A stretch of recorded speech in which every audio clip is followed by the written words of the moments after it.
Okay, good morning, good Hanukkah, good Chodesh. A very special thank you to all the Masadrim, specifically Rav Moti and Nachman Fried, Moti Zeitlin and everyone else, and my Rebbe, Rav Chaim Kramer, BRI. With your permission, I'm going to dedicate this morning's learning of Likutei to Le'iloi Nishmas, my father-in-law whose Yotzeit is tonight, my mother-in-law whose Yotzeit was last week, Daniel ben Yosef and Yocheved bat David. Should be an aliyah to their neshama. If someone's called up to the Sefer Torah and they faint, what do you say to them? May your neshama have an aliyah.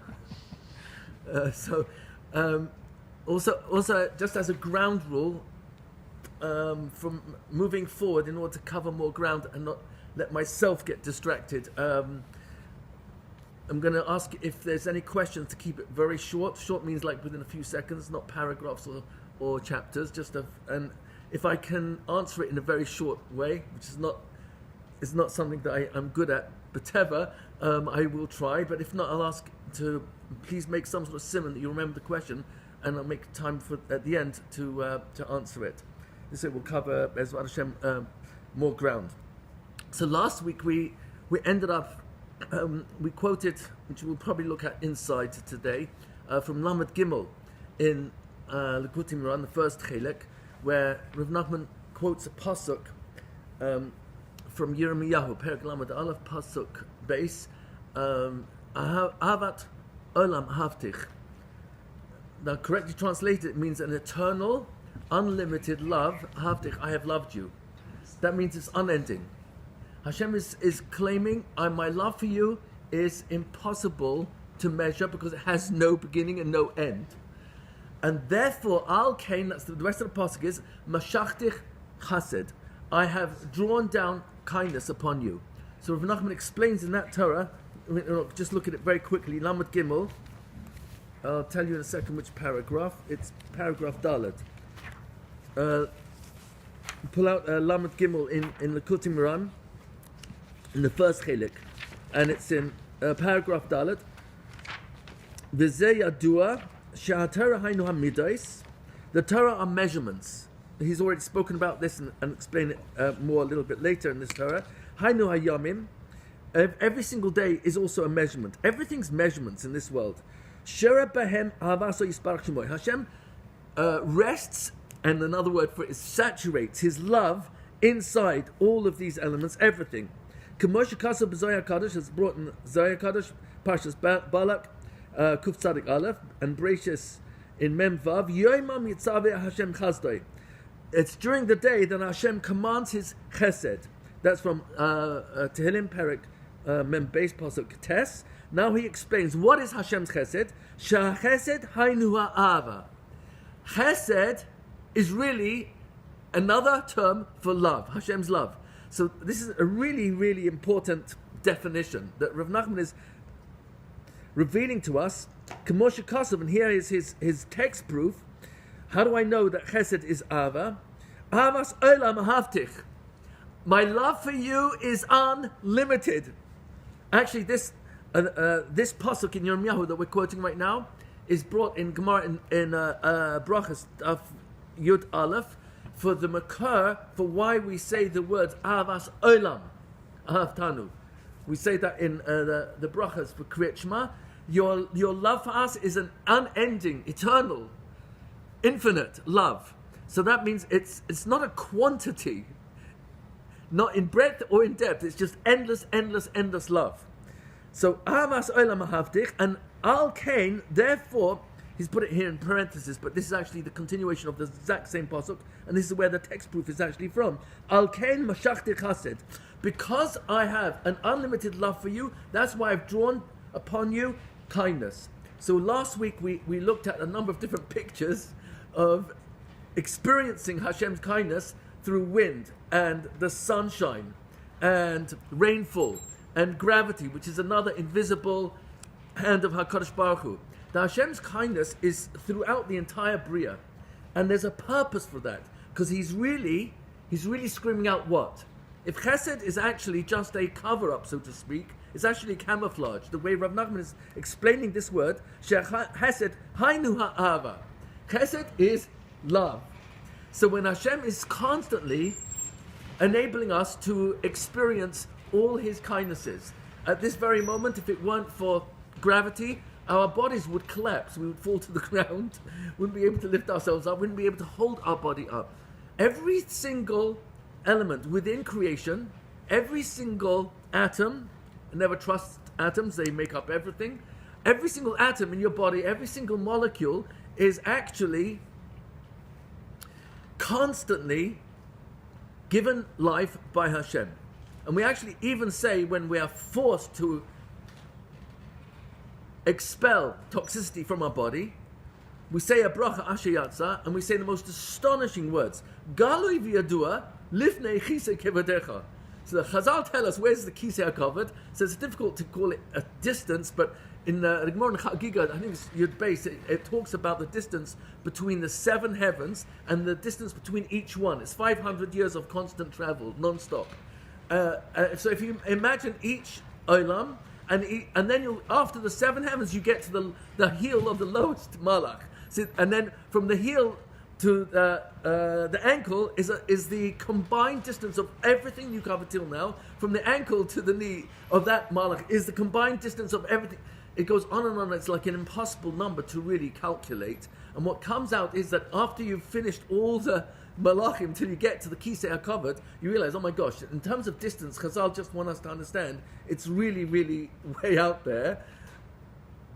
And then all of a sudden, every single day, it's the most common bracha. Mishnah Berurah says if you've got a bracha between Bur and the Fashas, for example, and Asher Yatza, you have to say Asher Yatza first because it's She'ena Tadeh Kaidem. So it's the most common blessing we make on a daily basis, and we say the most astonishing liturgy. What is the language? Galui v'yadu lifnei chisei kevadecha. This one piece of information, and what's that one piece of information? If any of our openings or closing were open instead of being closed, or closed instead of being open, EF Shalis Kaim Afilu Shachas. It's like Rebbeinu Shleilam. Jeez, what's going on over here? How did Chazal legislate the lowest physical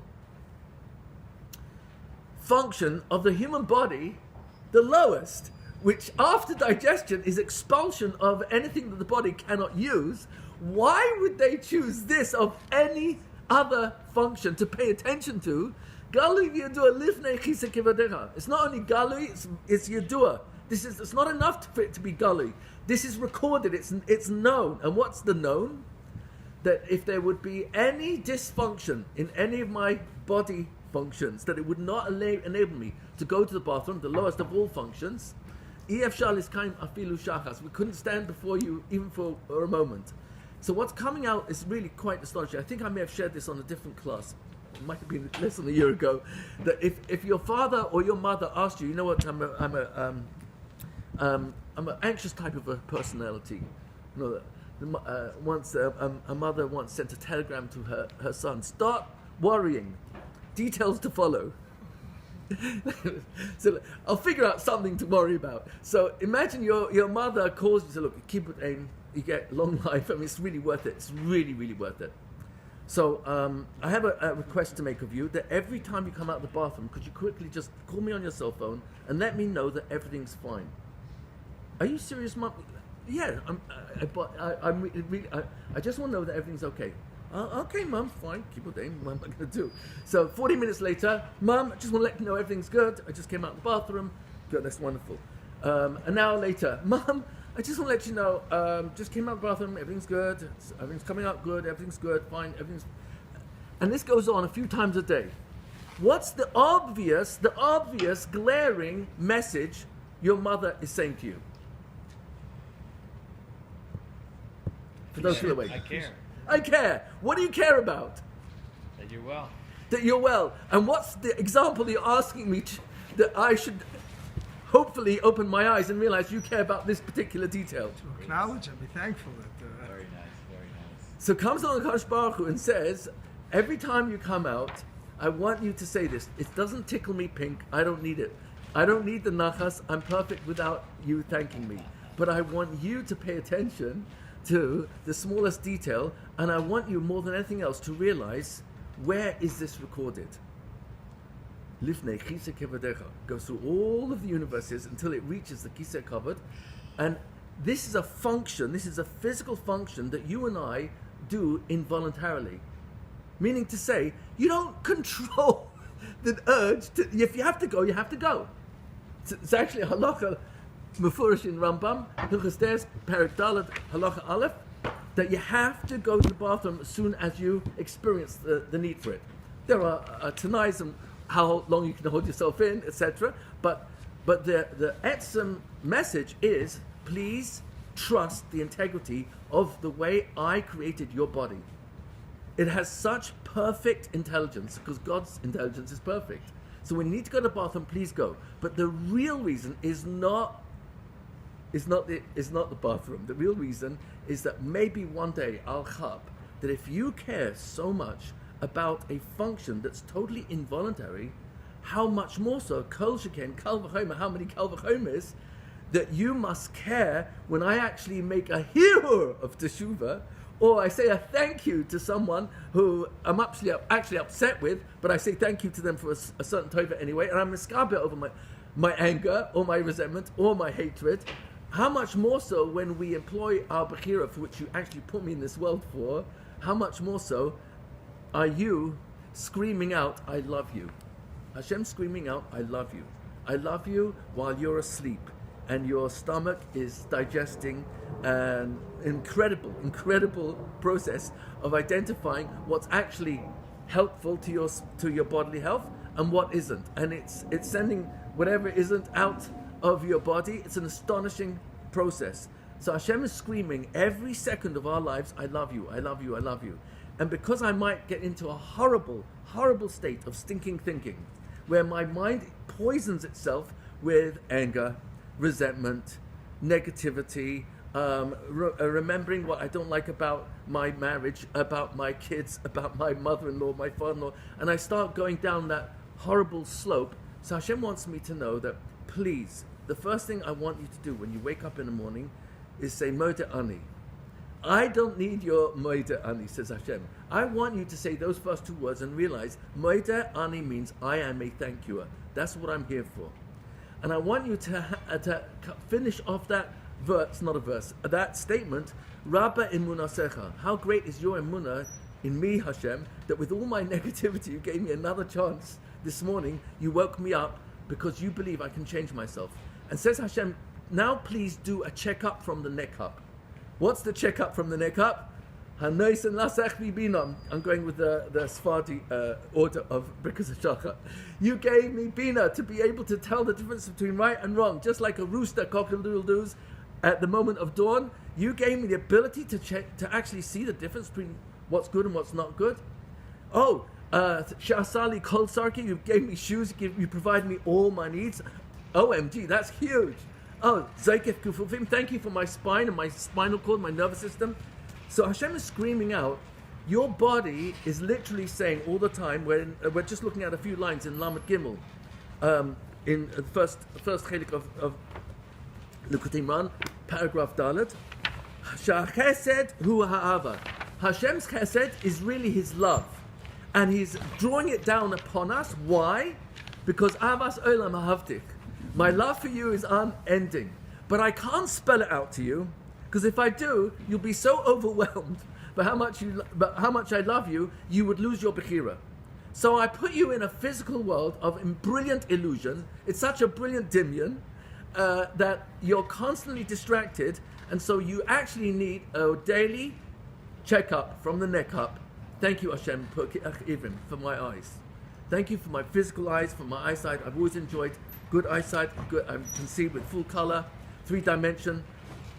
Some of you during COVID might have seen there was a clip going around of a gentleman, elderly gentleman. Did I shared this with you? No? I don't remember. The elderly gentleman in his late 60s. It was during COVID, so the daughters came for his birthday to leave on his porch a present for his birthday. So they rang on the bell and then they stood at the social distance, and he comes out. You can see he's like a grumpy type of a personality. Happy birthday, Dad! No, he's not mushy at all. And then he said, "What's this?" And there's a bag on his porch. He said, "Dad, it's for you." What is it? "Dad, open it up."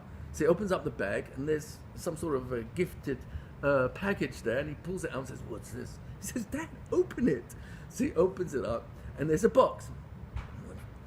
"Dad, open the box. It's your birthday." He opens the box, and there's a pair of glasses. He says, "What's this for?" He said, "Dad, put them on." So he puts them on, and as he puts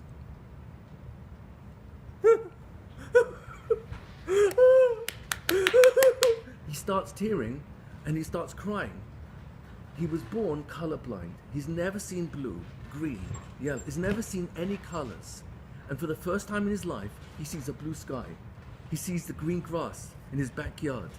And his eyes are tearing, and this not mushy guy breaks down because he never saw color before.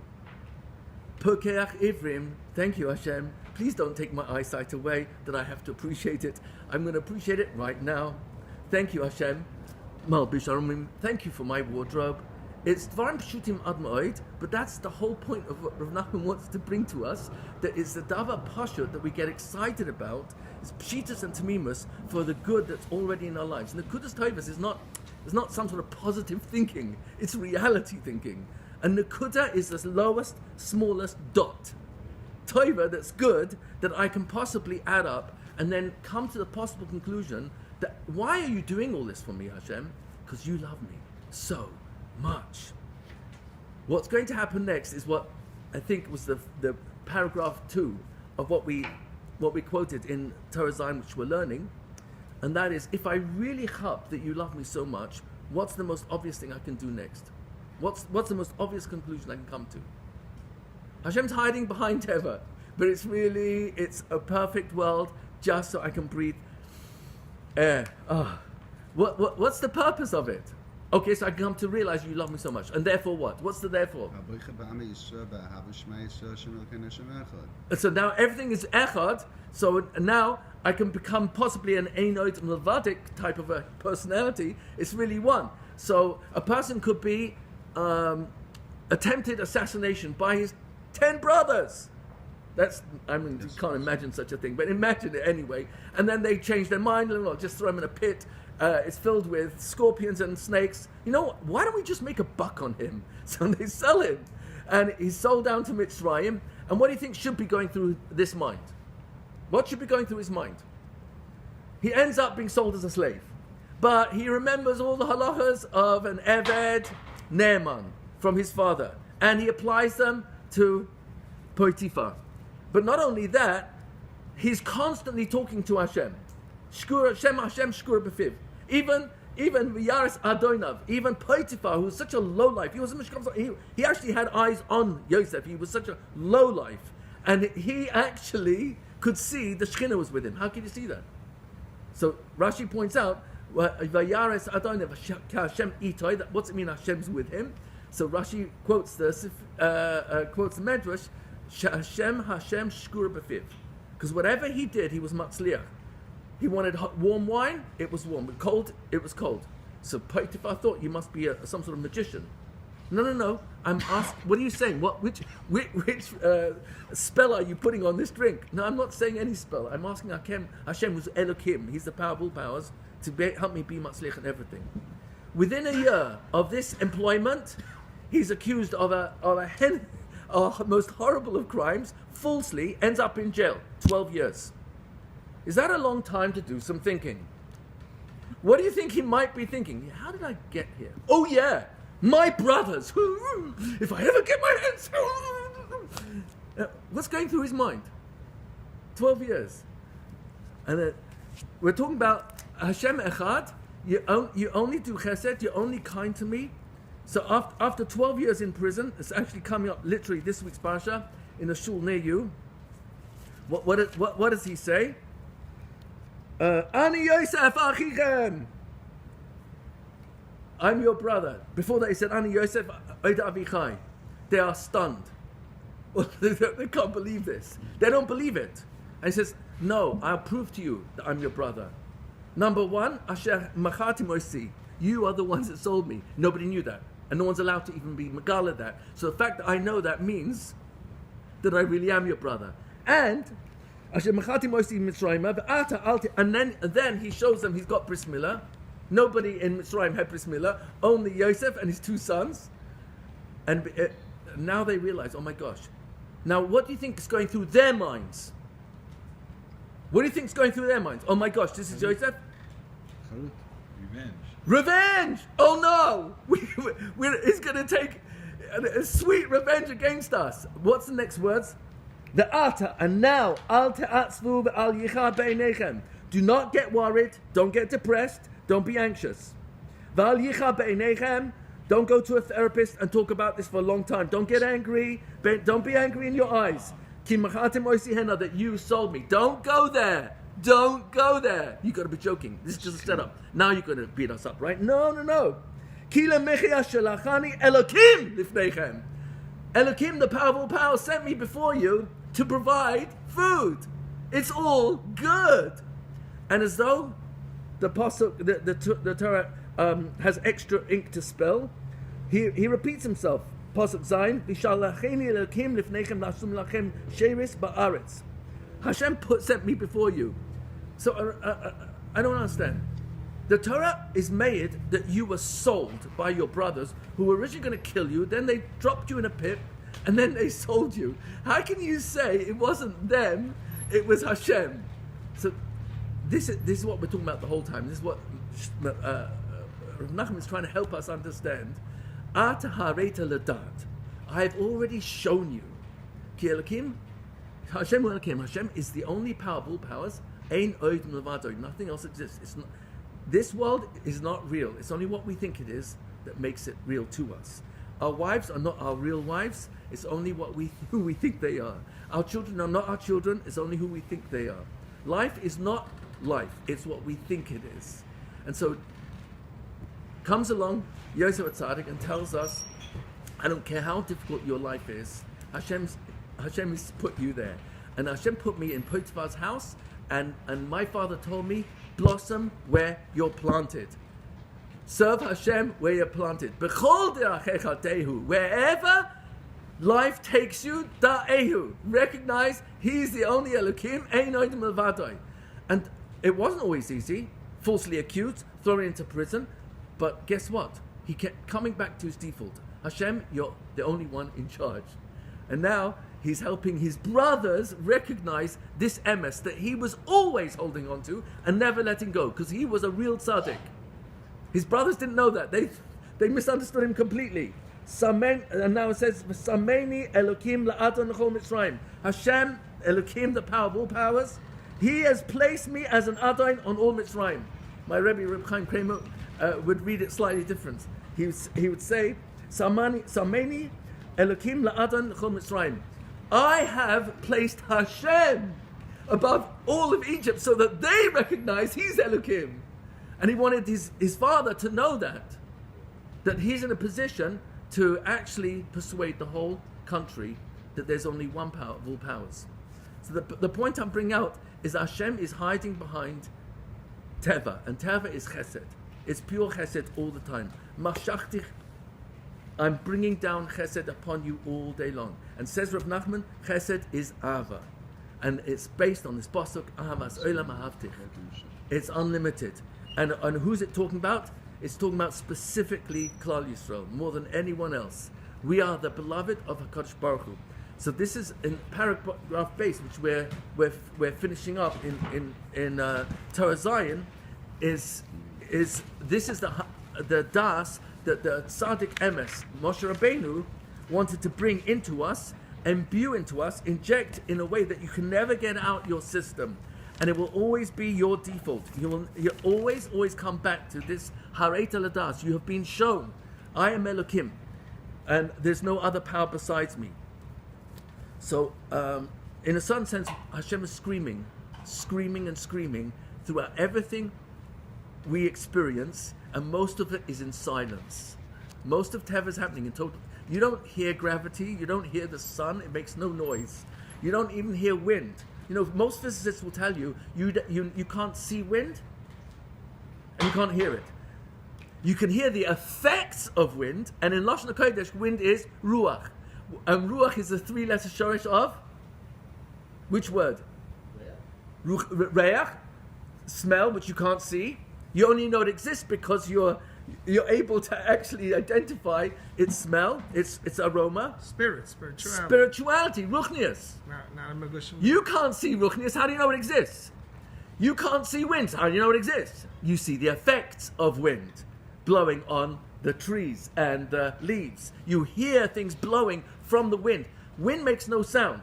If you're in the world of physics, if you're in a room where there's absolutely no sound whatsoever, eventually your eardrums will become attuned to the sound of the atoms in the atmosphere banging against your eardrums, and then it can become deafening. Has v'shalom.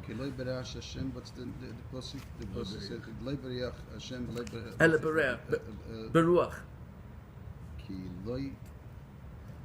Right at the end of this week, yesterday's haftarah had a similar pasuk. Yeah. So Hashem is screaming out all the time, I love you, I love you, I love you. What's the purpose? What's the purpose of Hata Haveta Ladas? You took me out of Mitzrayim, and you can take me out of my personal Mitzrayim. That's really what the pasuk means. Because we're not just celebrating an event 3,338 years ago. That makes no sense. It's much beyond that. We're saying, Rebbeinu Shalom, there's nothing you can't take me out of. There's nothing. There's no Mitzrayim that is so meitzayam. It's so constricted. It's so bounded. There's nothing that you can't take me out of. So what's the purpose of that? What's the purpose of Hashem screaming out His love for us? We don't hear its love. We don't see it. It's everywhere all the time. But it's screaming in silence. Why? What does Hashem want me to do with that conclusion? There's only chesed, it's only echad, it's only one love. Recognize him and thank him. Okay, recognize and thank him. Hang in there and have Hang in. Love him back. To be so mechana Kadosh Baruch Hu. Tefillah. Okay, thank you. Carry on. Love him back. Love him back, for sure. Love him back. Live with him. Sorry? Live with him. I'm going to tell you a story from Yaakov Meir Shechter, Shlita. I don't know where it's recorded, but I read it in Rabbi Biederman's parasha. He quotes him, didn't say where he quotes him from, but Rabbi Yaakov Meir Shechter gives a mashal. Or it could be a real story, but I can't tell if it was meant as a mashal or not. But he tells a story of a younger man who lives in Bnei Brak, and he has a neighbor, and you can see from the two apartments who's got wealth and who hasn't got anything. So you see it just from their front door, and the younger man whose front door is empty and it's old and decrepit. He notices that a package of money is brought every week to his neighbor, whose house is very well taken care of, and he learns in the same kollel, and his curiosity gets the better of him. One day he can't help himself, so he looks at who's sending this package, and he's filled with anger. It's his best friend, who's also his chavrusa, is sending money and supporting his neighbor. So he couldn't take this. How could this possibly be so? So he decided he's going to write his friend a letter, and he wrote him a very simple letter. Said, I'm really working hard on controlling my resentment towards you, that my neighbor is getting this package of money, and we're friends for so many years, we're even chavrusas. Why would you ignore me? And he said, I'm being done chavzchus. There must be, I don't know how to be done chavzchus, but there must be a reason, and I'm asking you why. He gets a letter back a few days later, and dear Moshe, that was his name, whatever. And the rest of the letter is 4 words, end of letter. You never asked me.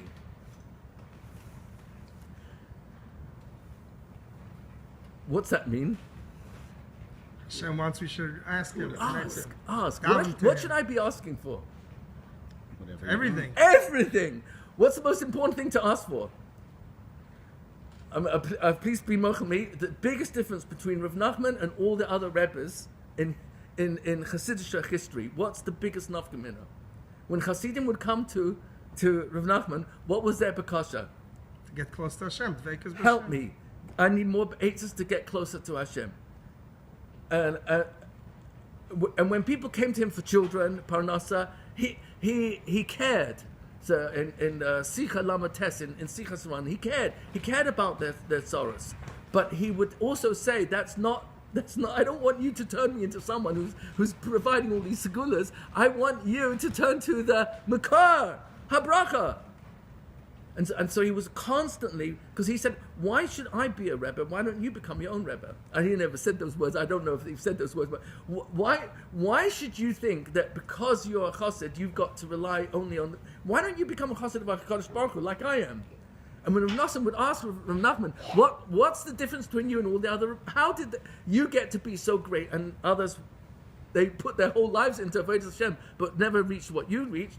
And he said, Mistama, they didn't want it enough. So the bottom line is, do I want it? And if I want it enough, then what happens next? Ask for it. Don't ask for Elon Musk for a 25-cent loan. That is a misunderstanding of what he's capable of. Don't ask HaKadosh Baruch Hu just for panas. He's going to give me anyway. Hashem promises, I'm going to take care of Ani Kel Shakai. One of my names is I am Kel, the power of Shakai, of enough. Says Rashi, Yesh be'elkusi dai lekol bria. Every single ant, elephant, and all the human beings in between, I've got enough in my power of resources in this world to provide for everyone. You know, it used to be in the world of economics, they actually believed that because and this sounds, at first what you can hear sounds logical. If you cut up a pizza pie into lots of pieces, so if you've got 20 people in the room, you've got to cut it into 20 pieces. If you've got 100 people, everyone's going to get a smaller piece. So there's an assumption that the world has limited resources, and therefore there's not enough for everybody. So how many rich people can you have? So this was a false premise till technology really took an exponential leap, and a book was written about 3 decades ago by actually a Jew who had a bar mitzvah, from bar mitzvah, John Zane Pilzer is his name. He wrote a book called Unlimited Wealth. It's a fascinating book where he proves that based on how technology is moving, we thought that the number of billions of barrels of oil available to the world was a specific number, until technology enabled that we can now drill miles beneath the Earth's surface and discover huge resources of oil that we didn't know existed. And now we've learned how to turn water into electricity, and we've been turning wind into electricity with all these windmills, etc. So the point being that when Hashem says Dai Belkusi Lechol Bria, I can provide for the whole world. So have as many children as you want, it's on me. So when we ask for Parnasa, it's part of Shemona Esrei, but really what does Hashem want me to ask for the most? I invest in having the best possible Olam Hazeh in Gashmias? Or this world is only a prustor. It's only the smorgasbord before the actual real chuppah, the real wedding, the real banquet. Oh my, that is forever. Also, I'm really only meant to be more than anything else asking you, please, Moshe Shalom, bring me close to you.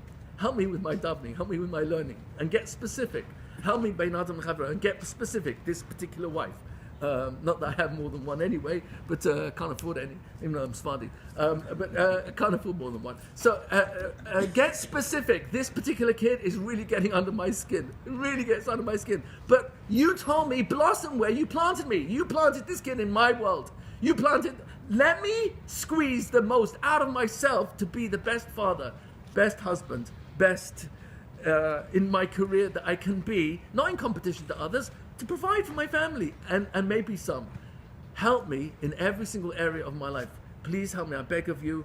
I'm Masich Das from you. The moment I finish learning, finished Shacharis, I'm already upset with so-and-so that there was a beautiful Rosh Chodesh and they took the last, really not my favorite chocolate. And move on! Rebbeinu Shalom, help me to get out of this crazy taiva for dark chocolate.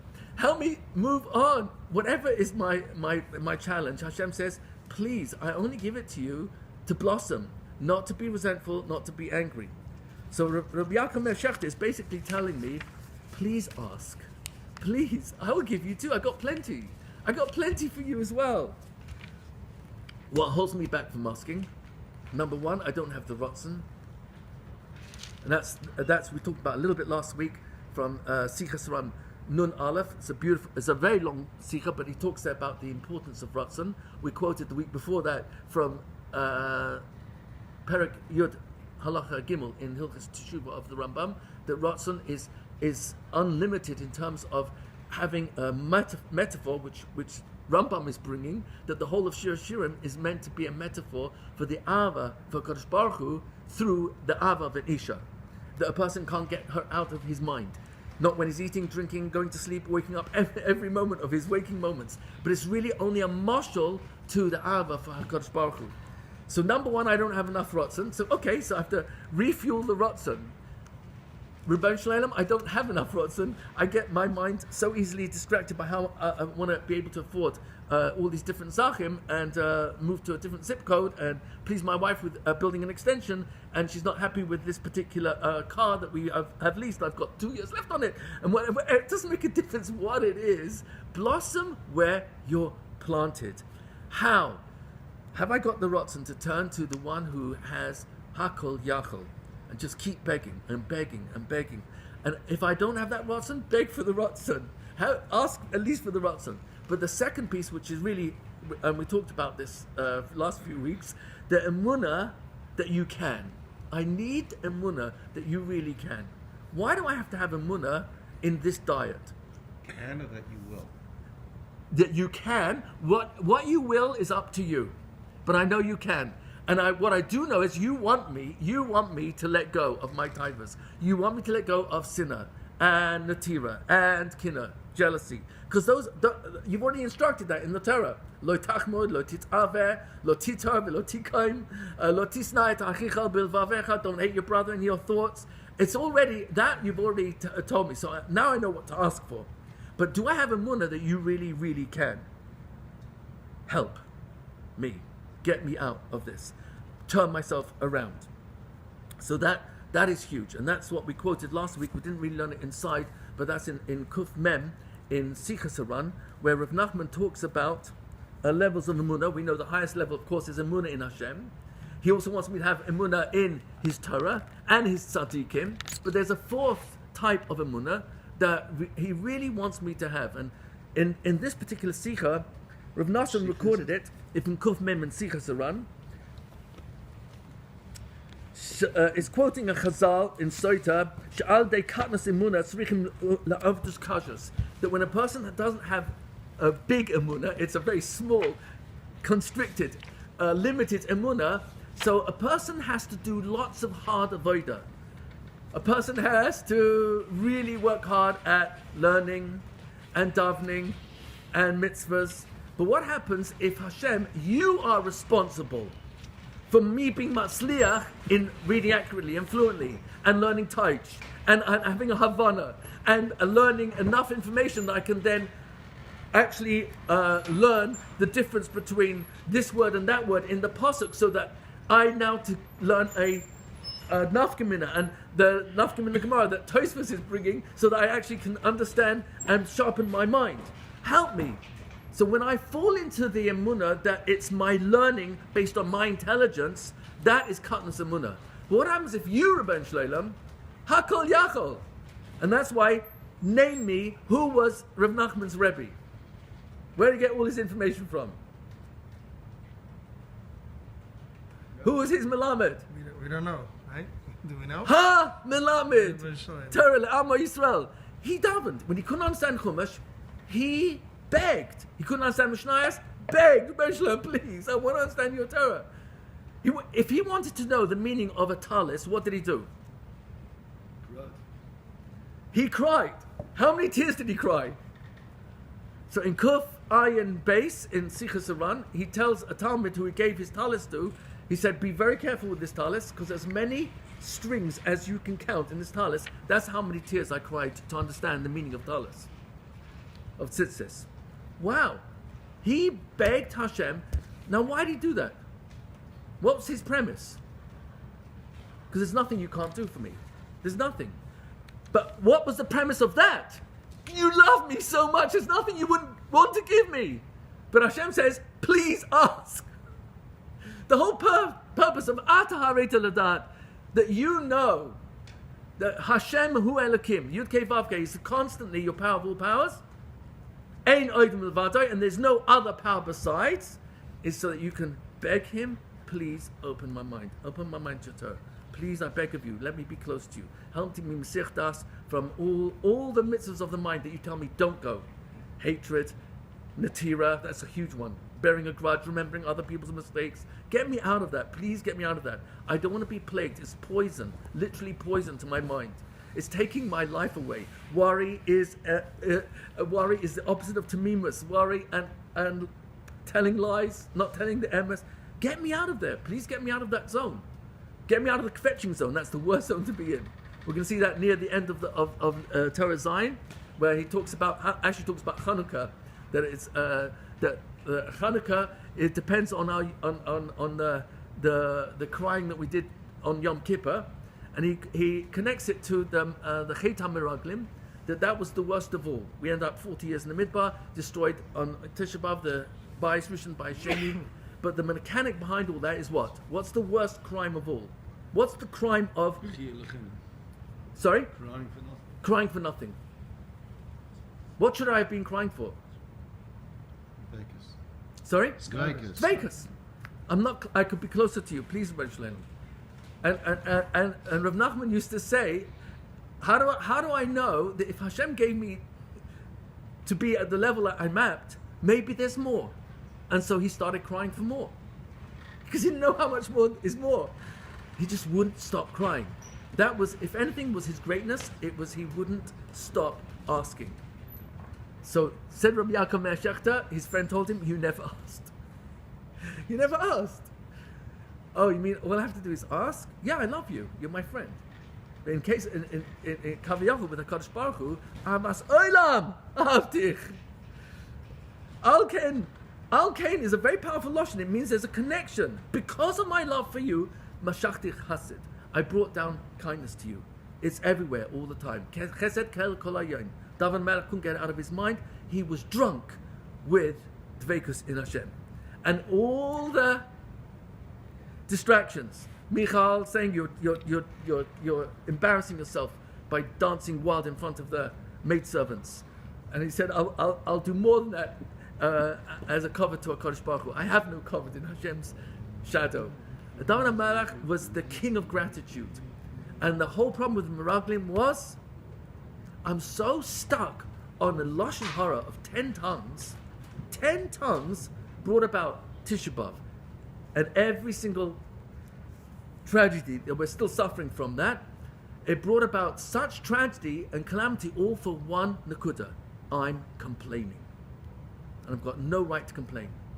It's a pasuk, I think we quoted it before, Eicha Perek Gimel pasuk Lamates, Ma Yitoinen Adam Chai. Says the Yalkut on that pasuk, Ata Chai, you're alive. I gave you your neshama. You're breathing because I gave you your neshama. The oid mitloinen alai, and you're complaining? Ma yitoinen Adam Chai. What have I got to complain about if I'm alive? Answers the pasuk, Gever. Oh, you really want to be a strong person? Gever is referring to your inner strength. A gibor is kovesh yitzray. The yetzer to complain is the biggest yetzer hara. Comes along the pasuk, Gever al chata'av. Complain about your mistakes. Oh, that's the only thing I got to complain about. Don't complain about my wife's mistakes or my children's mistakes. Move on. Let go. Love. Be done chavschus. Look for the Likutei Tovos. So says Rav Nachman, back to Kuf Mem in Sichas Haran. Reb Nosson responded, Amati lefanav kimishtoimem. I was shocked when Rav Nachman said that when a person has katnus of emunah, he has to do very, very big avodas. Because what ends up happening is my emunah, instead of it being 100% in Hashem, it starts to be in the Sfarim that I'm learning. So I've got to chazar it again. I've got to figure out another way to remember it and learn it and do a ganze pilpul. And before I know it, I'm totally on my das to understand and remember and be able to give it over. And Hashem says, you can go that route, but the real emunah is, trust me, I can open up your mind. Even Rav Nachman promises that if you throw yourself, immerse in his Sefer Likutei, he promises he'll open up Shvili HaMoyach, he'll open up all the pathways of the mind. It's an astonishing. My best example of that is, my personal example of that is Gedalia Fenster. So it blows your mind. He's been learning Likutei now, I think about 20 years, and it's mostly in English. His Hebrew's not. He never went to yeshiva, never learned in yeshiva. He's got a tremendous bakiyas in Likutei, and he speaks every day for 30, 40 minutes, every single day. And he's got over 50,000 people listening to him, and most of his makoros are coming right out of Likutei. It blows your mind that a person's mind is so expanded because of this one sefer. And the difference is, he had emunah. He trusted Hashem, that if this tzaddik emes, who he trusts implicitly, says so, he's throwing himself in. And so he threw himself into Likutei. It's amazing. So comes along Rav Nassan, and he was mishtoimem. He was shocked when Rav Nachman explained that my emunah is small because I've transferred it from Hashem to my learning. And he says, my thoughts started racing. I couldn't believe this. I've got some emunah. Ana va'ama. So Rav Nachman answered back to him, Beloshen Ga'ara Ksas, with a little bit of what would appear to be impatience, but to really knock home, because Rav Nassan could take the punches. If you do have emunah, ein lecha emunah be'atzmecha. Very powerful statement. You don't have enough emunah in yourself. He actually didn't say it enough. He said you haven't got an emunah in yourself. So Rav Nassan took this really to heart. ויש לפרש לפי זה שלא האמינו בקדוש ברוך הוא שהוא טוב לכל והם חשובים וגדולים בעיניו יסברך. The problem with a katnas emunah is I don't believe that I'm chashuv in Hashem's eyes. Umachma zeh haya b'hem katnas. That's why the Gemara there in Sota, I don't remember where in Sota, it says here Mem Ches Amud Beis, where it talked about gedolim, great people having katnas in themselves, not believing in themselves. What's that katnas? That I don't believe that Hashem loves me. שגם הוא חביב בעיני השם. והכלל מובן בדבריו שאדם צריך שיהיה לו אמונה בעצמו. What is the principle that I've got to take out of this? I need emuna in me. What's that emuna? שגם הוא חביב בעיני השם יסברך. I am also really chaviv, and if I'm really chaviv, then why wouldn't Hashem want to give me? So King's Palace is guarded by lots and lots of guards. And they won't let anyone in, and you have to have an appointment, and it takes months to get the appointment. And walks in this schnipsy kid, and the guards open all the doors. Why? It's the king's son. That's why he lets him in. He doesn't need any protocols. He doesn't even have to knock on the door. He opens the door to the king's throne. And the king says, oh, my lovely son. Oh, you're chaviv, you're chaviv. What do you want? What can I give you? That is what Ata Hareta Ladas, I think, is what Rav Nachman is trying to help us understand. The Tzaddik Emes is here to help us. And that's why when we get to the next paragraph, Gimel, in this Torah, Zion, it's going to talk about the biggest Rahmanas of all. The greatest possible Rahmanas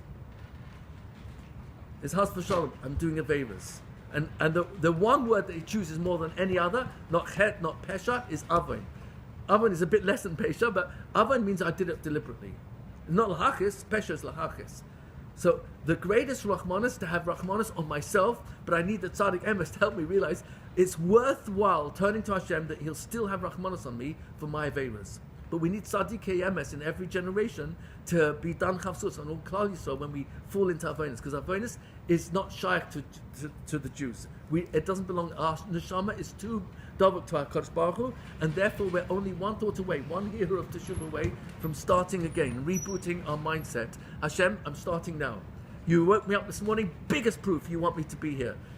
That's the biggest proof, because if I woke up, then obviously you haven't given up on me. And if you haven't given up on me, how much more so I should not give up on me. So we see that the real emunah that Hashem wants us to have is that we can ask Hashem for anything. There's nothing He can't give me. Any questions or comments on this? What happens if we're resentful? Like when we ask Hashem, like, you're not giving Yes. me. I've been asking you. Yes. Help me, because it's my resentment that's actually sabotaging me breaking through the next level of Ratzah. Because if I really don't believe I'm deserving, or I don't believe you will give it to me anyway, that is going to sabotage my desire in the first place. That if I know I'm not going to get promoted in this job, I'm not going to go through all the different things to get promoted, because I know my boss doesn't like me anyway. So if I believe that, I'm not going to actually make the effort.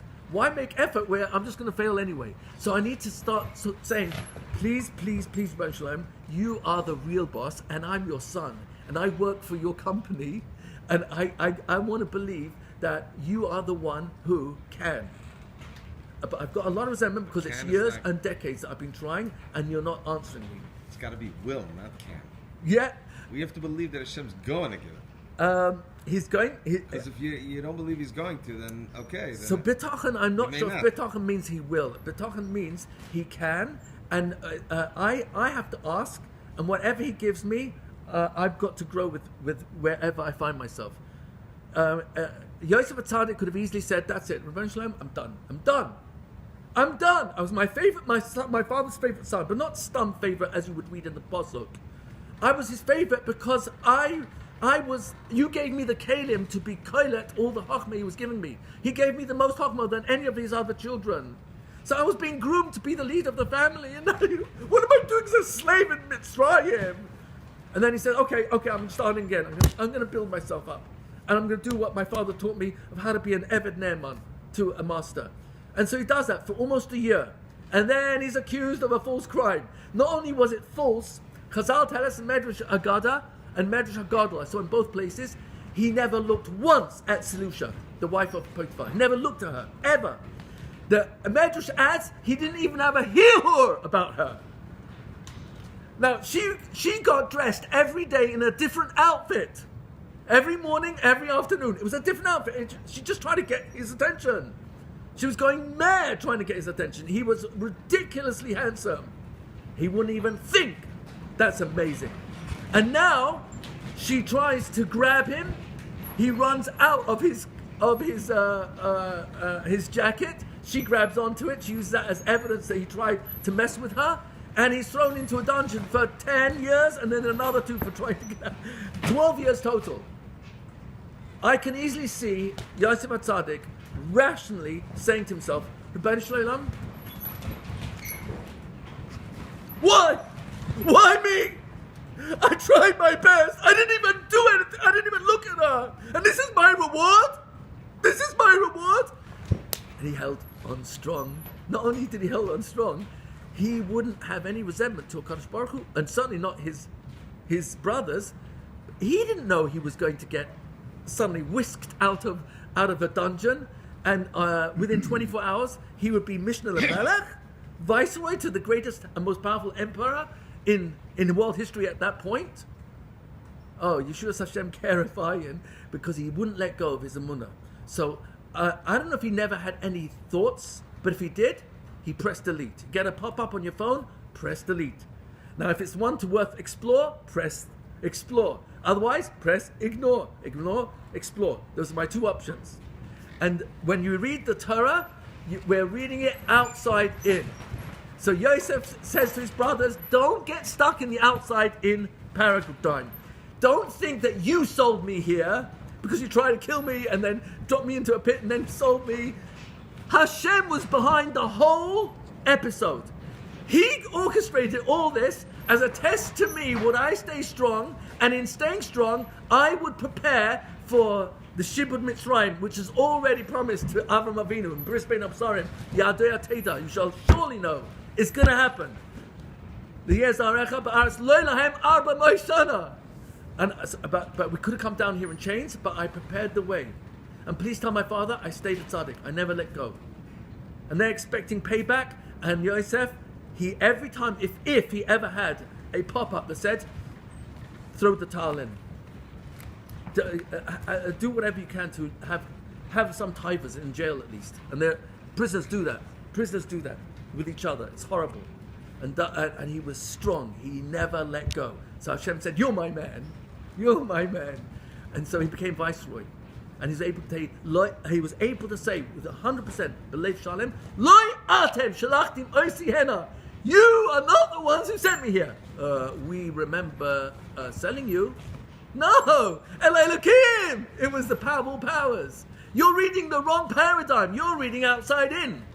I'm telling you what was going on inside out. What was going inside my mind. Rebbeinu Shalom, you can do no wrong. I don't understand you. I don't understand. I did the right thing and I avoided Silisha and I ended up in jail for 12 years. But that's your business. My business is I know you can and I'm staying strong. I'm not going to let go. I'm remaining loyal all the way. It was constantly. Yes. Even in the hard times. Even the hard times. Yeah. So And how do we get to Tamimus here? Tamimus is tefillah. Tamimus, we said, is kaliboy kempiv. It's huge. Kaliboy kempiv. What you're thinking and feeling and what comes out your mouth, it's all the same. It's congruent. It's a very, very poshut integrity. Very simple integrity. The Tam, the Chacham. Chacham was a brilliant, sophisticated mind. The Tam took everything immediately at face value and he knew how to live. You can't live yesterday unless you want to give a lot of money to mental health practitioners. You can't live yesterday. It's impossible. Ha'ava ayin is gone. It's gone. Atid adayin, the future never exists because as soon as I get there, it's already the present. V'hoiva keref ayin, this moment is going to escape me in as fast as a blink of an eye. The Tam knew the only moment you really live in is now. Now. Now. And so when he made a shoe, right now, it was the best shoe he could make and he was so happy with it. And when his wife told him, everyone else sells their shoes for way more. He says, but what have I got to do with them? Look at my shoe, it's so beautiful. Yeah, but it's 3 corners. Yeah, but it's so beautiful. He was so, Yagia Kapecha, Ashrei V'Tovlach, he was so happy with whatever came out of his hands. Because it was what Hashem gave him, this talent. It wasn't a very strong talent. And when he asked for water, it was delicious. Then he asked for wine, she poured more water. Oh, this wine is awesome. And then I'll have the different wine, so I can say, Hatov Meitiv. He was living in the now, and wherever the now was, blossom where you're planted, in the now, in the now. And he kept living this way. It didn't matter what he wore, it was the same jacket. He was enamored. Whether it was the weekday jacket or it's the same jacket given to him for his kaftan for special occasions, it was the same jacket. He had simcha in the now. A pshitus is now.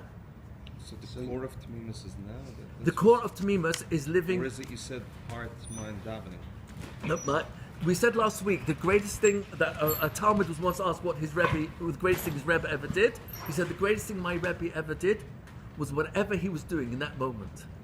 Meaning that Tamimus, Kalibo Kempiv, if right now he's at home, so where's his mind? With his wife and children.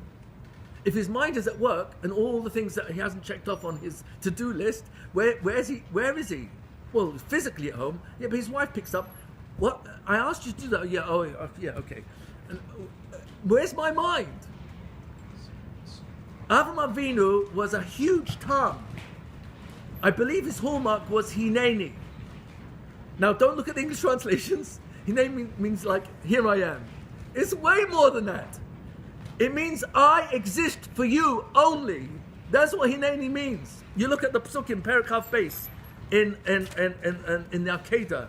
Avram Avinu, what's the pasuk say there? I have it in my notes somewhere.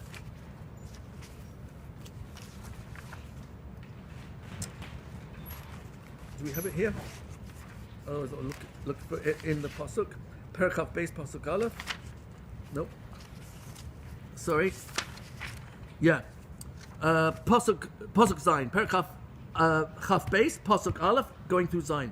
Vahi achar advarim ha'eleh va'elokim nisa et Avram.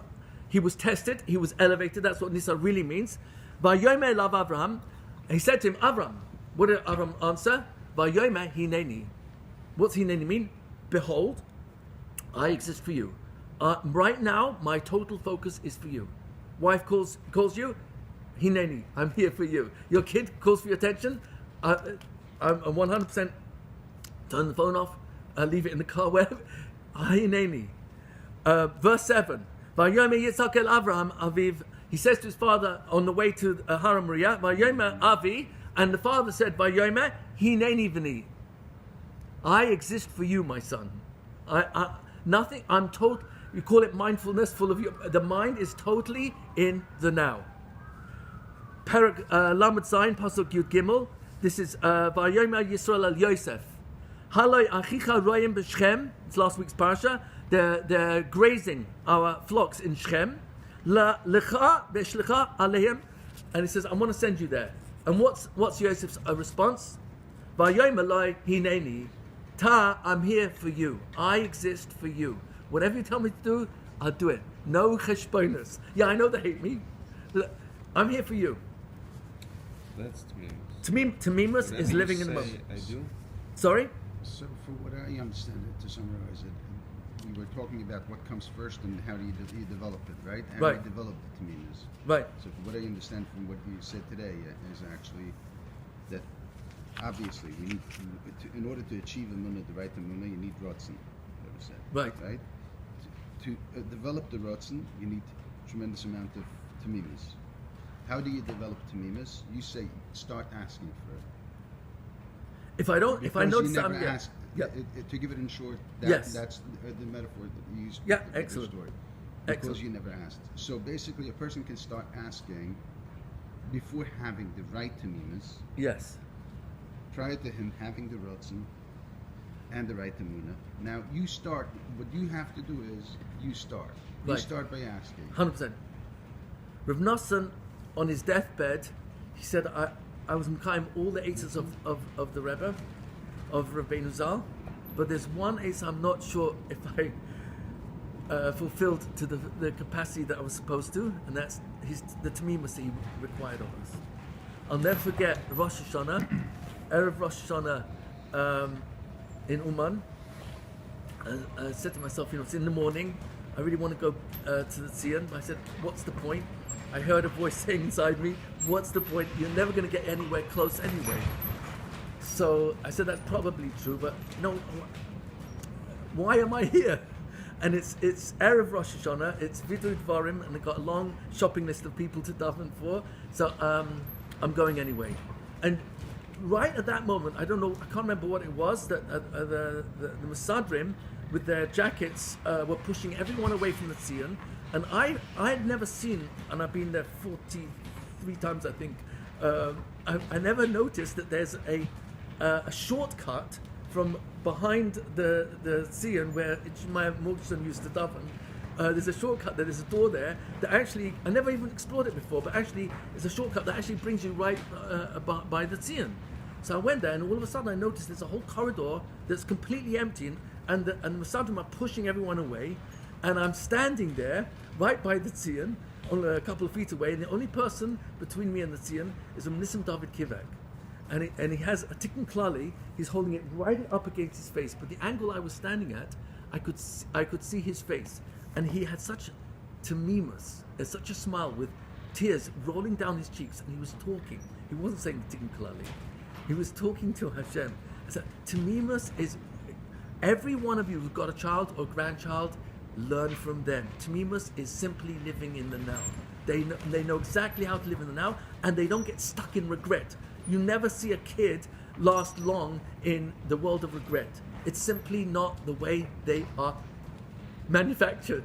We're all manufactured the same way, but we get complicated as the years go by.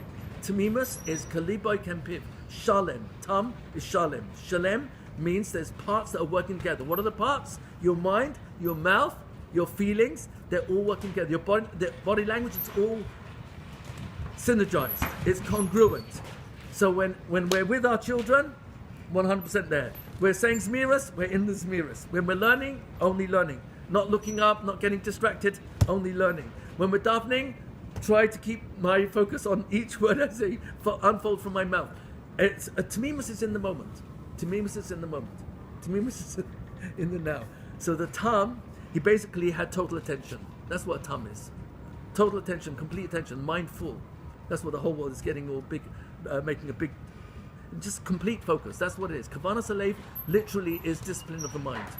We've messed it up based on English translations coming from the King James Bible, but kavana literally means target, lev means mind.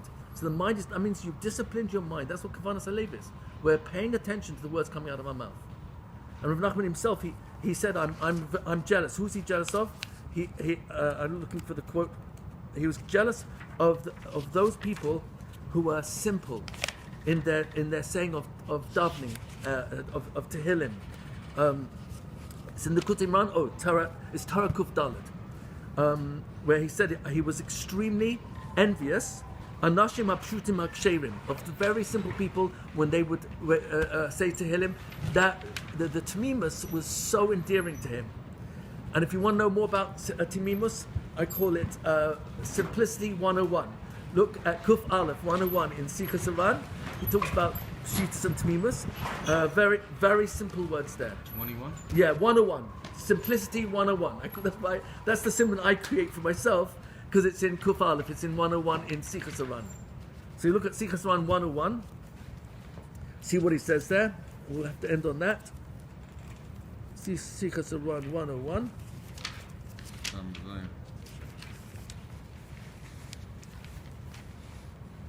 101. Kvar muvar kama pamim she'ein tzrichim shum chochmas ba'avodas habayis barach.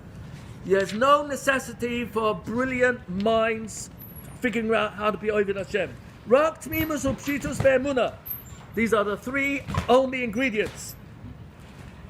Tmimus, pshitus, emunah. V'ama she'pshitus hu gavoya min hakol. It's higher than anything else. Ki Hashem isbarach baruch hu bavadai gavoya min hakol. Hashem's the highest. There's nothing higher than that. V'hu yitbarach hu pashut v'tachlis apshitus. How do you translate that? Who is Baruch Pashut v'tachlis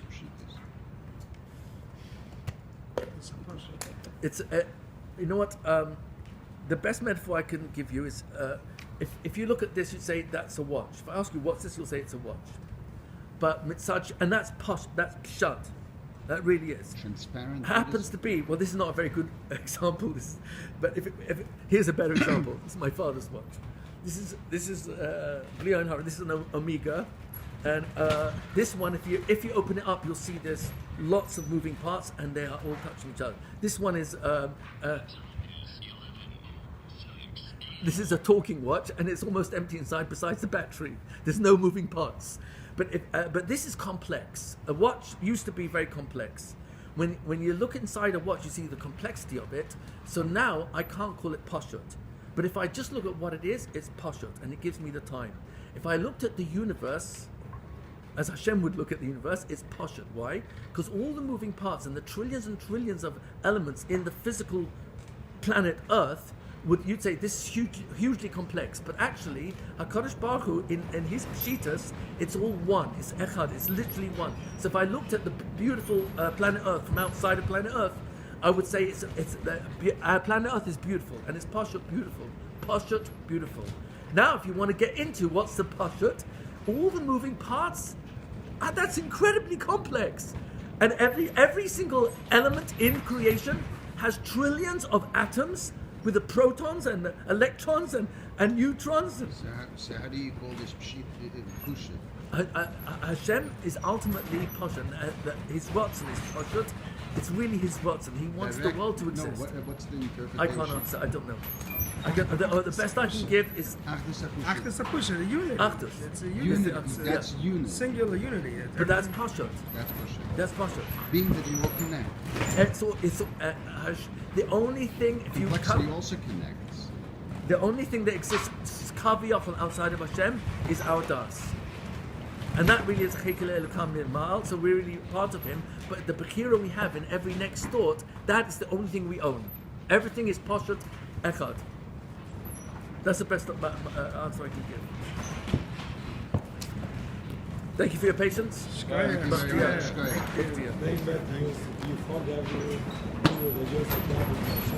Sorry? Yes. Yes. He's constantly dumbing to Hashem. Yeah, that's Rashi brings that. Yeah. Rashi is in Lamed Tes.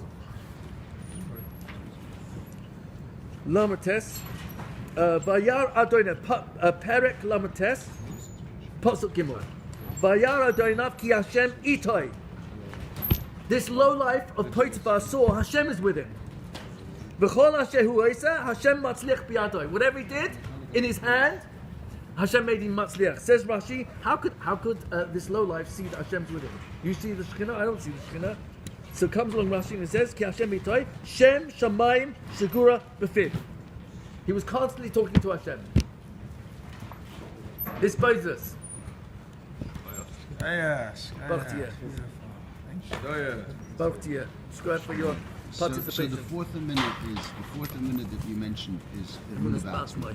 Yes. Emunas Ba'atzmai. Ba'atzmai. It's interesting.